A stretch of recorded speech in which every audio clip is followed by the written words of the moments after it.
What is going on, guys? Signal versus Noise podcast. I want to talk today. I mean, it's crazy how just 98%, 95% of all things, all industries, businesses, what you hear, it's just noise, right? And even I've been finding more and more that even when it comes to sports, a lot of you guys know I'm a sports coach. I played college football, stuff like that. The ESPN Bassmaster was fished in the national championship. Like, it's crazy how even in sports, and youth sports is the worst. Youth sports is like 99.5% noise. And if you've ever tried to coach, you know exactly what I'm talking about.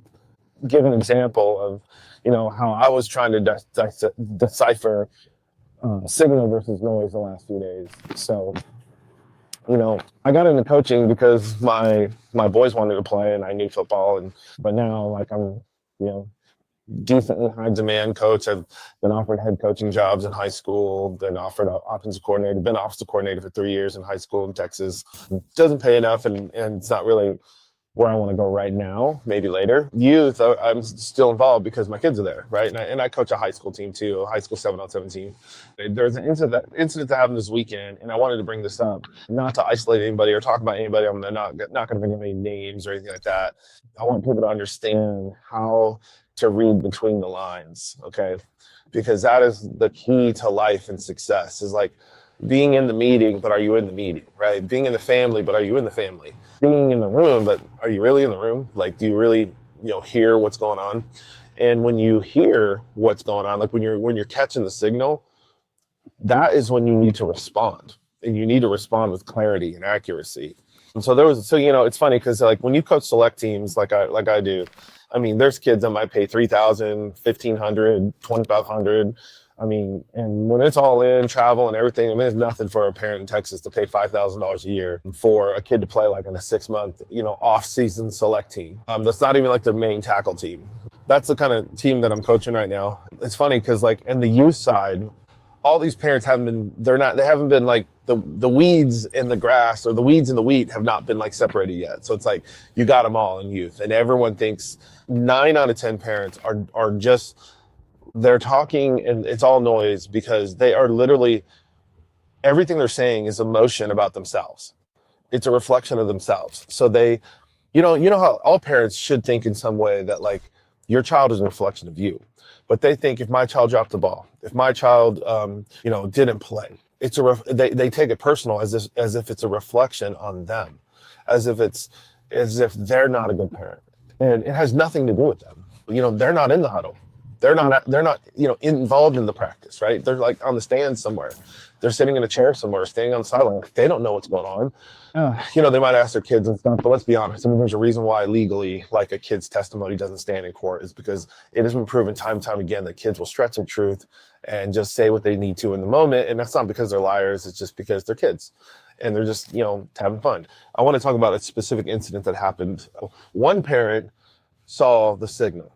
The other parent was the noise, saw the noise. I feel really bad because the kids that were involved, that's how they're going to grow up, because that is the leadership in their life. And that is really sad. That is a really sad thing. I don't have any parents on my team. It's like a select 7-on-7 team, really good team.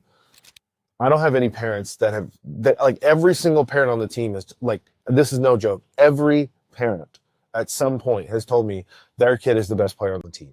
Every single parent. Like, my kid's the most athletic. My kid can catch the best. I've had like 4 or 5 parents this year, which is really strange. They've all said, my kid has the best hands on your team. And I usually respond with, we drop 50% of our passes. Like, I don't care how good we think we are. We all suck compared to like where we should be playing, including my son who is on the team. This is all the noise, right? This is why I would never say that. I would never say it in front of anybody. It doesn't matter. This is noise. It doesn't matter what I think. The only thing that matters is what they do, right? And that's it.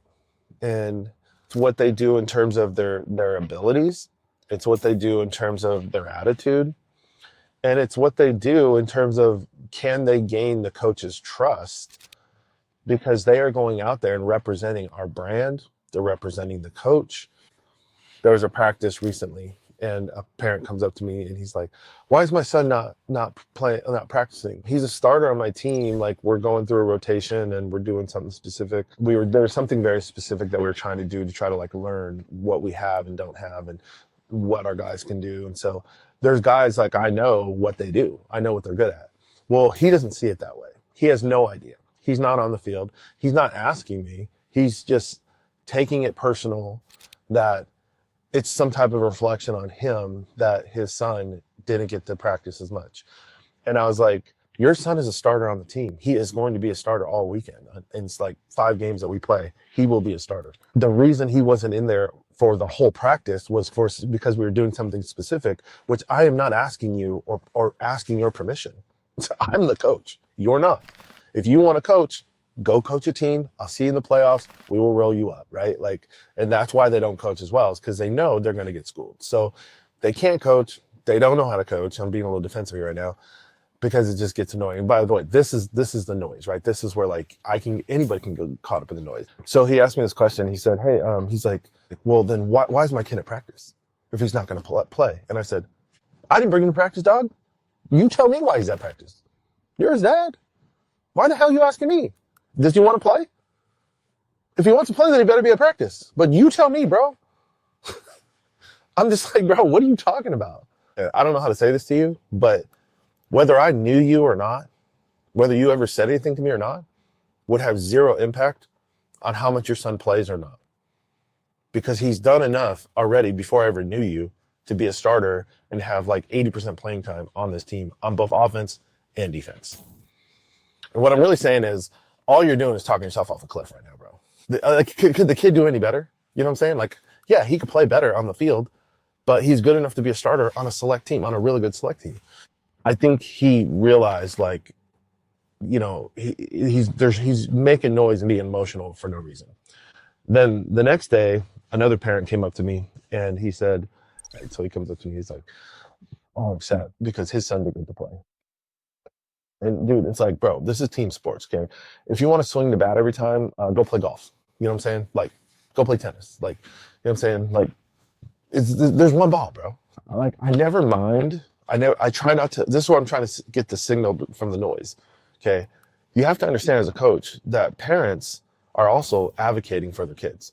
And you have to respect that. And you should also listen, right? This is where you have to see the signal between the noise.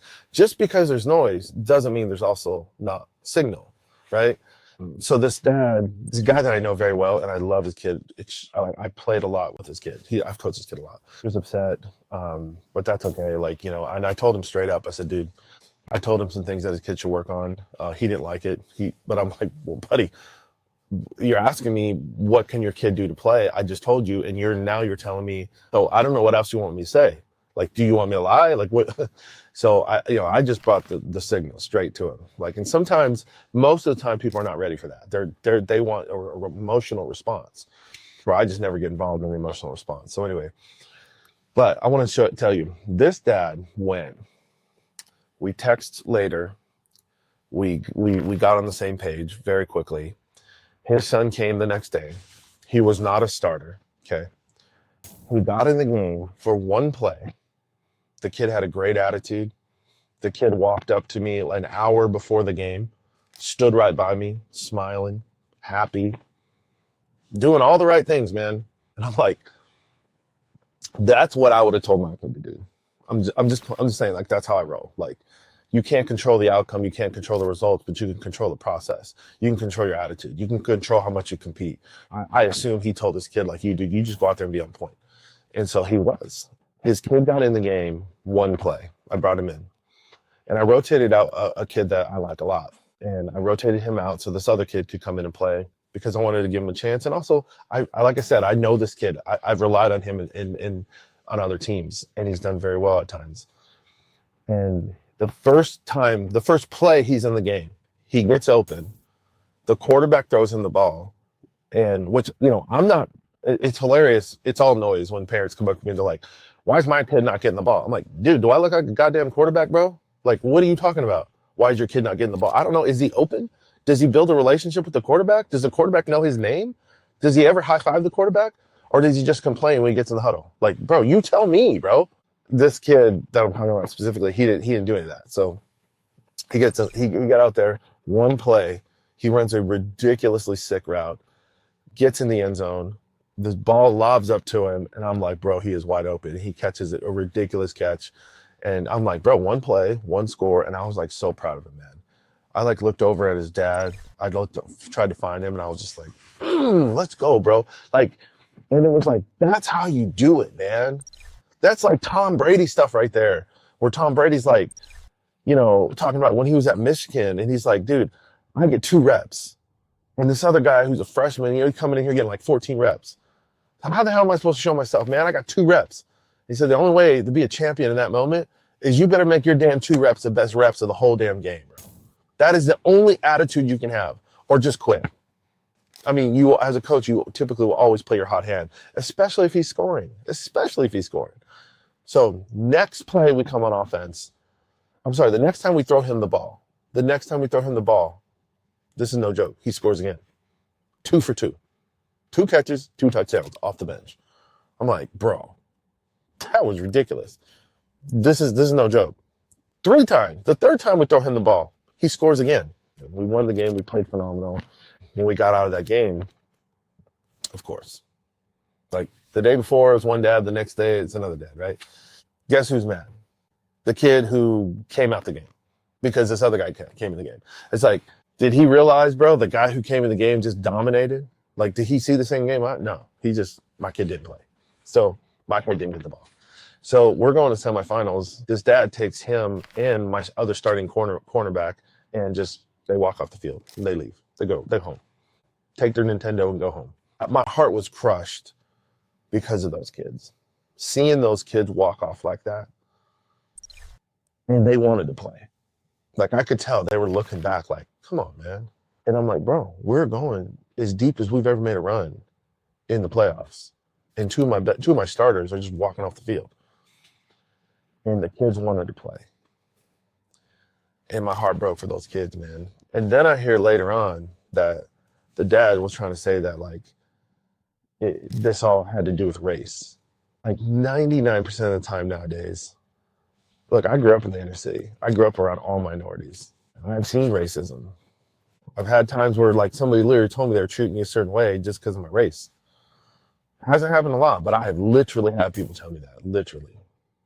That's all noise, man. And feeding into that and being the victim of that, that's not going to make you any better anyway, That really just crushed me, man. Like, thinking like these kids are growing up thinking people are being racist. And then they're like, well, what would I do? Like, my skin color is what it is, when it had nothing to do with that. One of my boys plays on a team that there's only like 2 white guys. Let me put it this way. There's only 2 non-black guys on the team. I'm 45. I still hip hop dance. I was in that same tournament. I was on the video camera of one of the Facebook Lives that was going on, and I was like freestyle rapping and stuff. Like, it's just like, dude, it's hilarious because, like, I'm literally like the furthest thing away from that, and it's like, this is what I want to say about racism, and this is why it's mostly noise. Not always, but mostly. Just because you don't like somebody, just because you think somebody's treating you like a jerk, just because you don't like a situation, doesn't mean it's racism, man.